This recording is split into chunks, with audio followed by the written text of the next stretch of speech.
What is going on, everyone? Mets Talk with Hayden J here. How is everybody doing? I hope everyone is doing extremely well. I am most certainly doing well on this great day. And well, it is that time of year again, one of the most interesting times of the year for baseball fans, especially New York Met fans. And we are going to be going over the 2023 New York Mets season summary. So we're going to be breaking down everything that happened this season.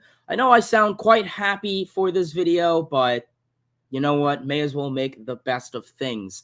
And obviously, no surprise, the New York Mets unfortunately did not have the season that was expected and projected. A lot of letdowns, a lot of underperforming situations, and the Mets were not able to get the job done. But with that said, in today's video, we are going to be breaking down the season into specific categories, going over the good, the bad, the ugly, all of that stuff, and what led this team to finish with a record of 75-87 after in 2022 winning over 100 games and then falling back this year. So in today's stream, or in today's video, I apologize, we will be going over the offense, the pitching, the baby Mets, everything with the front office, Buck Showalter, Billy Epler, the trade deadline. Yes, I am coming to you a little bit more unedited style. I think, you know what, it's important just for me to come out here and just speak my truth. No script, nothing pre-planned, just kind of coming out here and just winging it. I think it's important that I kind of just speak my mind and, you know, I give you guys honestly how I honestly feel about this New York Mets ball club in the 2023 season. So let's stop wasting any more time and let's dive into our first topic of the day, and that is pitching, the rotation, and the bullpen. And I mean, where can you even start? I think the biggest word you could use to describe this pitching was just horrible, abysmal, a struggle. This pitching staff, arguably was the reason that this team finished where they did. You look at the start of the season and, you know, projections for the pitching staff wasn't as superior as last year, but you went in, leaving spring training, going into opening day with a rotation of Justin Verlander, Max Scherzer, Kodai Senga, Jose Quintana, and Carlos Cookie Carrasco, maybe McGill and Peterson as your 6-7. And you end the season with only two of those guys around. Kodai Senga, Jose Quintana, David Peterson, Tyler McGill, and Jose Budo was practically your rotation at the end of the year. We saw this pitching staff struggled with injuries, inconsistent performances, couldn't get out of jams, and a veteran rotation. The Mets had one of the oldest rotations in baseball.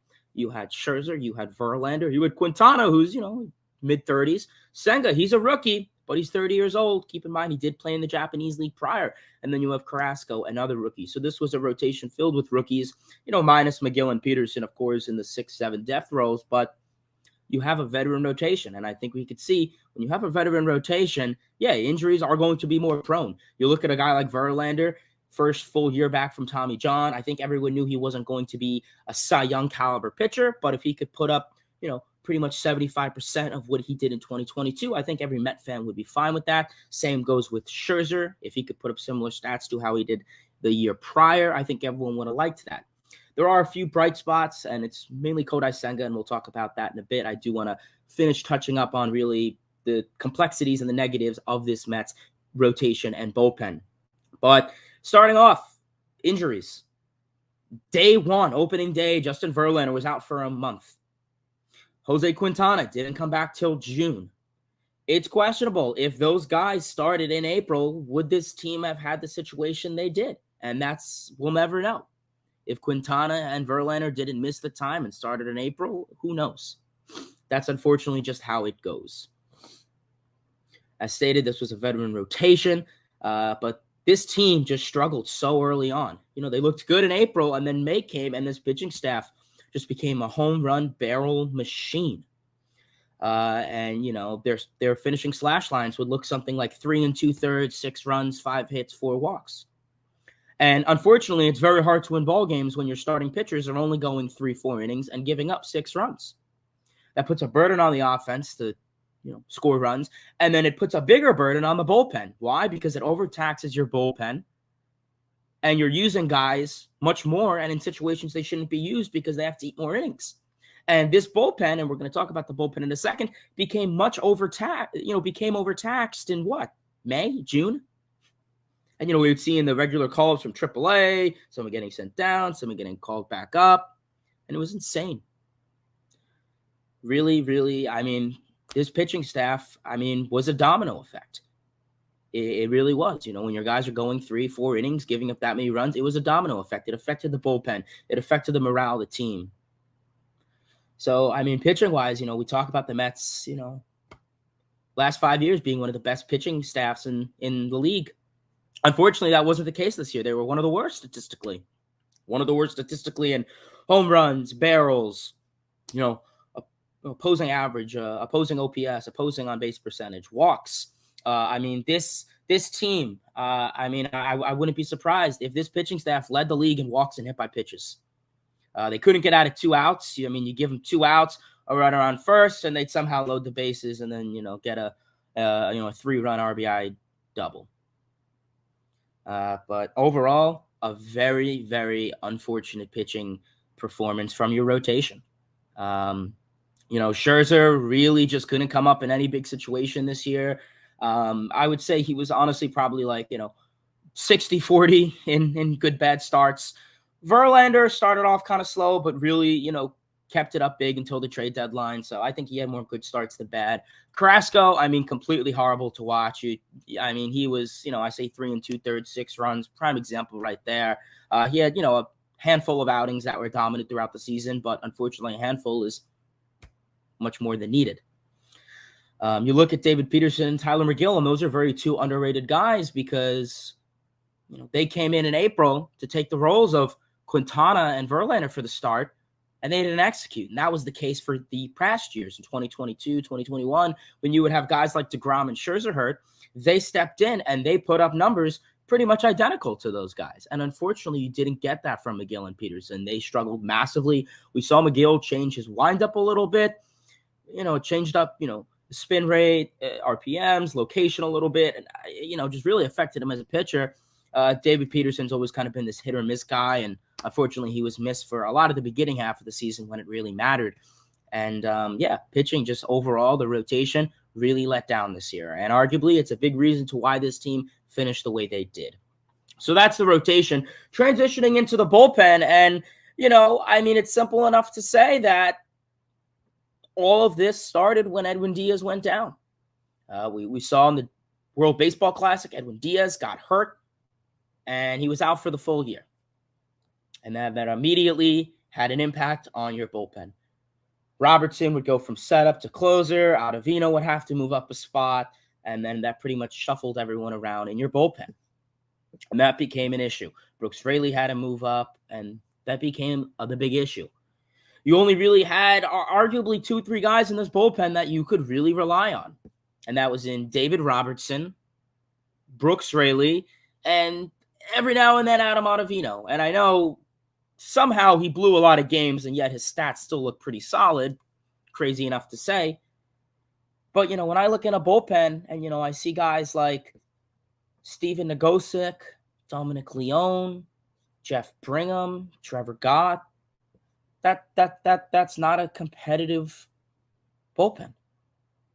That is not a competitive bullpen. And, the Mets really just overused those 3 guys that I previously named in Robertson, Raley, and Ottavino because they, those guys that I said before were not reliable enough to pitch in, situations. This bullpen blew plenty of games. I'll give them props. They saved some games, but they, did more harm than good, arguably, this bullpen. And it really went down once Diaz went down, because I felt that you looked at it, and, we'll talk about it more with Buck Showalter, but once Diaz went down, it kind of came closer by committee. It was really whoever was available. It was primarily Robertson. Sometimes you'd use him in the 8th, and then you'd have to use Ottavino or whoever else in the 9th. But last year, and if you had Diaz, it would have been Diaz in the 9th 100%. And arguably, we've seen Diaz in the past get those 5-out saves, get those 4-out saves, heck, even 6-out saves. But those other relievers, can you trust to do that? No. This bullpen, unbelievably shaky. You saw a couple decent performances from Grant Hartwig. I know he ended the season roughly, but he had a couple good starts. Brooks Raley definitely was a dominant guy. Drew Smith needs to go. I'm done with him. Blows every single scenario. Home run merchant. Let him pitch in the home run derby. He needs to go. But yeah, I mean, it's going to come to this offseason. This team is going to need to build a bullpen behind the guys of Edwin Diaz and Brooks Raley. So we'll see. Could McGill and Peterson shuffle into that bullpen role? Try on working their stuff, build their repertoire. That's a possibility. But realistically, overall with the pitching, my only really good thing to say about the pitching is Kodai Senga. If everyone pitched like Kodai Senga this year, I think the Mets would be in the playoffs. Kodai Senga obviously was his first year in MLB, first year with the Mets, and he had a phenomenal performance. 12-7 win-loss record, 2.98 ERA, 202 strikeouts, 1.22 WHIP, in all 166 innings, 29 games started. So those are some of the basic stats, and a very, very dominant guy. Go out there, eat innings, strikeout merchant. The ghost forkball is nasty. I mean, you mix that in with the slider, and it's a lethal 1-2 combination right there. Really confuses hitters, gets guys to chase. Senga really evolved throughout the season. He started off with the walks a lot, maintained that, and turn, a lot of the pitches that would be borderline strikes or in the dirt and try to get them more in the strike zone, the ghost forkball. So they would still have to chase or they would be rung up on strikes. So really Kodai Senga, I mean, probably going to finish second or third in Rookie of the Year, probably third or fourth in Cy Young, arguably one of the best pitchers in the NL and in baseball this year. And unfortunately, he could only do so much to help this team. Jose Quintana was pretty solid, really a good innings eater, I will say. So that's another bright spot. Sub 357 ERA, got a little bit of raise towards the end of the season, but great innings eater. Put the ball in play, let the defense do the work. Not going to have a lot of strikeouts. Budo, also another decent guy. He came up in September and he looked pretty good. Gave a lot of innings. So I think it'll be interesting to see if the Mets have a plan for Jose Budo or if he's just going to kind of be that last minute September number 6 guy, but we'll see how that goes. So yeah, starting pitching, bullpen, massive struggle, massive letdown. Summarizing it, veteran rotation, injuries, couldn't go deep into games. It's as simple as that. So now that's the pitching. Let's go over to the offense. We know baseball's a 50-50 sport. And yeah, the offense definitely, I think a couple terms to describe this offense was streaky, inconsistent. Yeah, streaky and inconsistent. I mean, we've never seen and a letdown. A lot of guys underperformed. I think we're going to get into that bit by bit. So obviously a lot of guys underperformed this season, and that's kind of what led to this offense being a little bit slumpy, I guess you could say. I don't necessarily blame the offense for being I don't necessarily blame the offense for the team having the season that they did. I think it was a factor, but I think, if the pitching held down, I think they still could have been an average, wild card team. So let's get into some of the important guys that started the season on the roster, and then we'll transition into the baby Mets because those two kind of coincide together. So getting things started, we have Pete Alonso. Pete Alonso, honestly, I mean, the fact that people are saying he had a down year when he went out there and hit 46 home runs and 118 RBIs. I mean, that's nuts. The average, the OBP could be raised a little bit. OPS around 830. That's solid. You'll take that. But minus the average in OBP, he had a great season. We got hurt in July, missed about 2 weeks, came back, maybe wasn't ready, and really struggled for that full month of July. And that's what kind of made his stats really go down. But the power surge was there. He started off the year hot with home runs, ended the year hot with home runs. Pete was still taking his walks. He was still getting his singles, maybe not as much as, you would have liked to see. But honestly, I mean, I think Alonso had an adequate season. 46 home runs. You'll take that. He was out for June. If he never got hurt, he probably could have got to 50, 55. And definitely a lot of his stats would have looked better. But pretty solid season for Pete Alonso. I'm going to grade the offense. Why not? I would honestly give him a B flat, maybe a B minus. Coming in next, we have Jeff McNeil. And another candidate, we talked about underperforming this year, was a prime example of that in the first half, at least. In the first half, really struggled. He had a good April, and then May, June, July was not it for him. Really struggled. We saw that 2021 McNeil launch angle swing, chasing outside the zone, just couldn't get contact. Second half came, and he came back to that. He came back to, getting 3 hits a game, taking his walks, slapping the ball, being a great table setter hitter. Finishing the season with a 270 average, that's fair. McNeil is a 300 hitter. He's not a 260. He's not a 270. He's not even a 280 hitter. He's a 300 hitter. Unfortunately, McNeil didn't have the season that a lot of people expected. I think he was a big part for this team's success, especially, when it comes to the table setter role, driving in runs, being able to be driven in, obviously. We know that he was shuffled around in the order a lot of the time. So, people have blamed that for the case. But McNeil, he's great. Defensively, one of the best defenders out there. We know that he's a utility guy. Not many in the leagues can go out there and play second, third, left, right. I think he actually played some time at first, some time at center and shortstop this year, which was pretty crazy to think about. But overall, McNeil, he finished off strong. So I'd hate to give him a C, but I'll just give him a C for the sake of things. Luis Guillorme obviously had a decent bit of a part of this year. Got sent down through about halfway throughout the season. Small sample size. Like I said, more ninth inning defensive adjustment guy. I don't really see a future of Guillorme being a full-on player, but you'll take what you can get. Francisco Lindor, obviously, really, really big stuff. I know the average, the OBP isn't great, but to finish in the 30-30 club, 98 RBIs, that's pretty solid. Shortened up his swing, switch hitter, showed off some power. Very, very clutch. We saw his numbers in clutch moments with bases loaded, 2 outs. Very, very clutch. So you'll take that. Defensively, probably he's going to win a Gold Glove. It may go to Ha-Seong Kim or another shortstop that I cannot recall off the top of my head at this moment. But I mean, defensive runs saved, OAA, UZR. I mean, the defensive stats love him. A very big, important part to this lineup, war-wise as well, combined with the defense and offense. Definitely a great number 2, great number 3 hitter. Really good to see him starting to really wake up in New York. Had a great year last year, arguably a better year this year. So Francisco Lindor will get give him an A-. Obviously, moving around, we have Eduardo Escobar. Came into this year, really was kept on a short leash. Mets fans just didn't have any patience for him and unfortunately just couldn't execute. Eduardo Escobar, he had a great September last year and he had a couple moments this year, but the Mets just couldn't take it. And, we'll talk about the baby Mets, and they just said it's time for Escobar to be slithered out. So Escobar gets a D.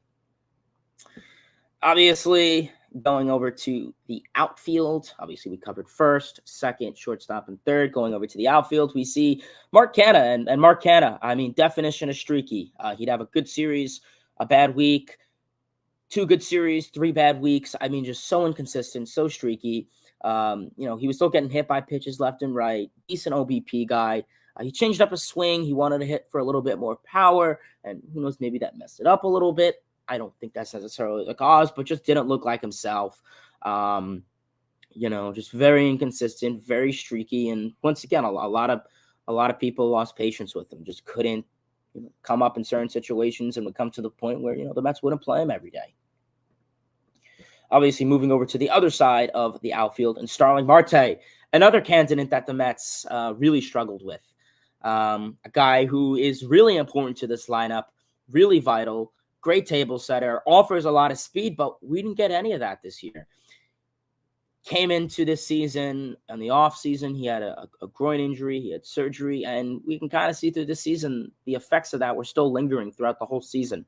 Very slow, very sloppy, very lazy, didn't show much speed, didn't run a lot, didn't steal a lot, just looked very off. And you could tell he was hurt. The Mets shut him down in September, which was the correct cause. There's no point of playing an injured person. But, it's a really important bat. Marte is very underlooked. You looked at the success in 2022, and, a lot of it could have not been done without guys like Cano, like guys like Marte. So Marte really was a letdown this year. He has 2 more years on his contract. That's a story for another day. Marte, yeah, he gets a D also, and same with Mark Canha.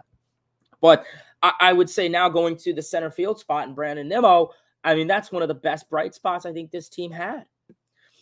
Brandon Nimmo, round of applause. Really one of the few bright spots of this team this year. Brandon Nimmo, you look at it. We know that he wanted to swing the bat a little bit more, chase a little bit more. So that's going to result in a lower average, lower OBP, but then increase his slugging, home runs, maybe get more hits out of it. But also he's still capable of maintaining his walks and being a great disciplined leadoff hitter. And you look at Brandon Nimmo to finish with a slash line of 274, 363, and an OPS of 829. When also having 24 home runs, 68 RBIs, and 162 hits on the dot, that's phenomenal. We're sitting here saying Brandon Nimmo had 24 home runs. On what planet? He's been a guy to hit, 10, maybe 15 if lucky. So the fact that he could have been capable of getting 30 is insane. One of the few guys that really was consistent all season. He probably had maybe like 2-3 weeks worth, maybe a month at max of just underperforming, but really one of the biggest bright spots for this team this year. Brandon Nimmo, definitely, like I said,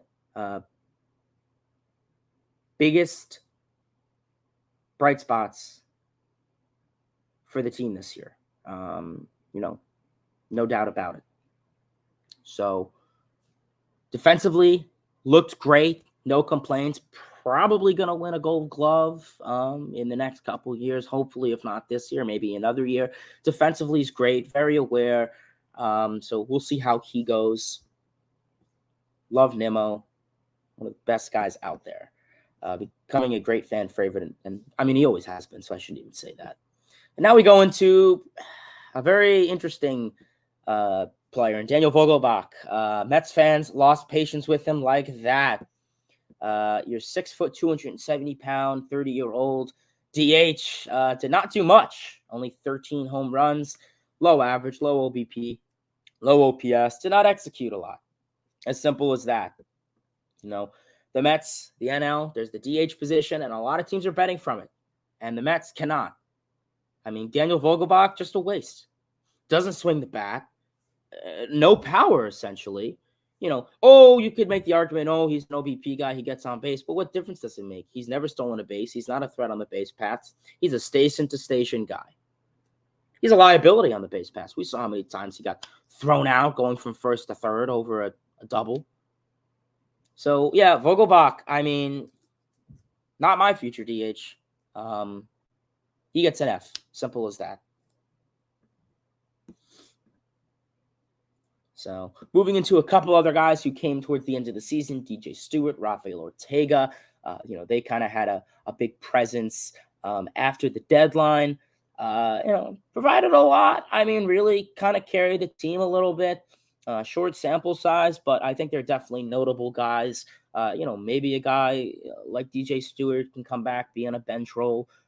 So we'll have to see how that goes. So that's kind of pretty much some of the more experienced offensive guys. And now we're going to go into the baby Mets, which kind of coincides with the offense. So going into the baby Mets, all 4 of them have officially played in the MLB. So let's go down, and we're going to start off with probably one of the best baby Mets performances this year in Francisco Alvarez. Francisco Alvarez had a phenomenal season. You look at his numbers, power machine, great defensively. The defensive metrics love him. His framing is on point. Probably could win a Gold Glove behind the plate. Very alert, very mature for someone at the age of 21. And you look at him offensively, 25 home runs. That's crazy. And the fact is that he got called up in May. He probably could have had 30 if he played the full year. Francisco Alvarez, definitely the future catcher of this team. The Mets have lacked a dominant catcher, or yet alone an adequate catcher, since, how long? Mike Piazza? So the Mets that, can get a catcher that is great behind the plate and has an above average bat, that's a win-win right there. Alvarez showed a lot. He showed his good, he showed his bad, and he showed his ugly this year. And the bad and ugly is not that big, and it's an easy fix. So I mean, Francisco Alvarez, honestly, he gets a B plus in my books. Moving over, Ronnie Mauricio, who I think probably had a really interesting. It was a short sample size. Obviously, he got called up in September, maybe like the last week in August, and really just hit. Very, very speedy guy. You know, I could see this guy being a guy that steals, 20, 30 bases a season, maybe even 40. He has great speed. Where they're going to put him defensively, that's a topic for another day. Could he play second? Could he play third? Could he learn the outfield spot? He could take his fair share of DH, but 6'3", I mean, power machine. I mean, we saw when he got called up first week, he was doing everything that was projected that he said he did. And, towards the end of the season, he got a little bit of a slump, but, it happens. He's young. It's his first stint in the MLB. But hard exit velocity, hard hit, home runs. I mean, just insane power. Even his outs were, hard hit outs. Like 105 miles per hour ground outs to the shortstop that they just so managed to catch. I mean, you really talk about a ball player, and Ronnie Mauricio is definitely going to be an exciting player for this New York Mets team to come. So Mauricio also, I'll say, gets a B minus. Looking at Mark Vientos, yeah, kind of was up and down, had his fair share of stints getting to the MLB, back up, kind of all over the place. Looked good at the end of the season, showed some power. So, take that with a grain of salt. Could play third base, could play first base. So you got those two defensive combinations there. So Vientos, that's kind of, it's hard to make an assessment, only 218 at bats. But, we saw his good, bad, and ugly. But, I think if we're going to the last baby Met, and that isn't Brett Baty, I mean, that's probably the most negative we have to be. The three guys that I named before, and Alvarez, Mauricio, and Vientos, all showed good, where Baty, unfortunately, really didn't. Defensively, he was a liability out there, a lot of errors, a lot of games costed because of him at third. And you look at him at the plate, just really, really struggled this whole season. He had 9 home runs, 212 average, just really struggled out there. And it came to the point where, Frank the Tank was not happy, and a lot of Mets fans were not happy with Baty. Listen, I wouldn't go out calling him a bust. His first full year, 23 years old, there's plenty of time for him to develop as a player more. So I'm not going to go after Baty, just something to take into accountability. He did not have a good season by far. So, it's the offense. The offense and the baby Mets. Baby Mets were, the few bright spots of this team this season. The offense had some notable performances. Obviously, Pete Alonso, Brandon Nimmo, Jeff McNeil, Francisco Lindor, and the baby Mets definitely helped the morale and this team play this year. And it's going to be interesting to see what the baby Mets do for the years to come. So offensively, this team, had its interesting moments. Obviously, I've really struggled when it came to hitting with 2 outs, hitting with runners in scoring position. We're one of the bottom teams in those categories. You get bases loaded, they strike out, and then get a double play. This team did have better power. They hit more home runs in 2023 than they did in 2022, which was interesting. But unfortunately, when it came to the small ball stuff of sac flies, getting, fundamental outs, productive outs, that's where they really lacked. So that was the unfortunate part of the offense this year. But like I said, I don't think the offense was the reason that they had the season that they did. So now I think when it comes down to the front office, obviously Buck Showalter, Billy Epler, that's a very intriguing part. Buck Showalter, yeah, a lot of controversy this season. Same with Billy Epler. Billy Epler brought the same lineup in as last year. Arguably didn't make enough moves, lacked the bullpen. Brought in guys that, like I said, veterans, overpaid on contracts, but it's sort of for another day. But Buck Showalter, a very interesting candidate. A lot of people blamed him. A lot of people were going after him. A very controversial figure, shockingly. And, it's crazy that a manager who helped win 101 games just last year is now pretty much out of a job, essentially. I think when it comes to Buck, I think, I don't really think how the season panned out was his fault. I think it's more Billy Epler and the players. Like I said, Buck Showalter's not going out there and playing. But the issue is Buck Showalter, there's only so much he could do. And what he didn't do was accountability, clubhouse accountability. We saw in 2022, the Mets won a lot of games because of Buck. The players loved Buck, and they still did this year. But Buck Showalter definitely took a big step back this year, and we could see that. 2022, they had a lot of success, so I think Buck took a little bit of a step back this year and said, these guys know what they're doing, and maybe they didn't to an extent fully.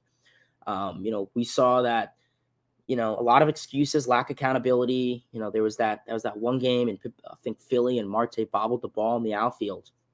And, Buck goes, if Marte couldn't catch it, nobody could. They're major leaguers. It's a hard play. And it wasn't a hard play. So the issue with Buck was just he didn't really hold his players accountable. He made excuses. He just kind of, shit and giggled it, I guess. And that was the unfortunate part with Buck. I don't blame Buck for how the season went. I blame Buck for, the morale part of this team. Billy Epler, like I said, same thing, kind of similar with him. You talk about the trade deadline, what he could have done, what he couldn't have done. But unfortunately, the front office, definitely was, a big part of it fault for what happened this year. So this team was kind of just, in conclusion, this team really struggled. High expectations, won 101 games the year before, and then unfortunately just barely won 75. This team dealt with injuries, inadequate pitching performances, slumps, inconsistencies, streaky players, just couldn't get the job done. You could tell from day one that this team just didn't feel like it did last year. There wasn't a connection. The team just didn't seem like they had the clubhouse spirit. That was a big thing that trended this whole season. Was there a clubhouse issue? What's going on in the clubhouse? And, it sucks. It really does. This team had high expectations and they couldn't execute. And, you could just look to the future. We saw the good this year. We saw the bad. We saw the ugly. And, we know, what the good could be next year. What guys are going to be a part of that good. What guys are going to be a part of that bad. And so we'll have to see how that goes. But otherwise, I really do appreciate everybody for tuning in. Just wanted to come on here and kind of just talk. Have free will, just kind of rant off. So really do appreciate everybody for tuning in. Pretty much that's kind of the New York Mets 2023 season summary. The pitching, the offense, the baby Mets, the front office, the managerial situation, and any other situations or parts of the New York Mets organization. So I really do appreciate everybody for tuning in to this video. As per always, give this video a like, comment, subscribe, turn on those post notifications. If you have any comments, anything you agree, disagree, please feel free to let me know. I respectfully respect everyone's opinion. So yeah, otherwise, appreciate everybody for tuning in. Till next time, baseball fans, see ya. LFGM.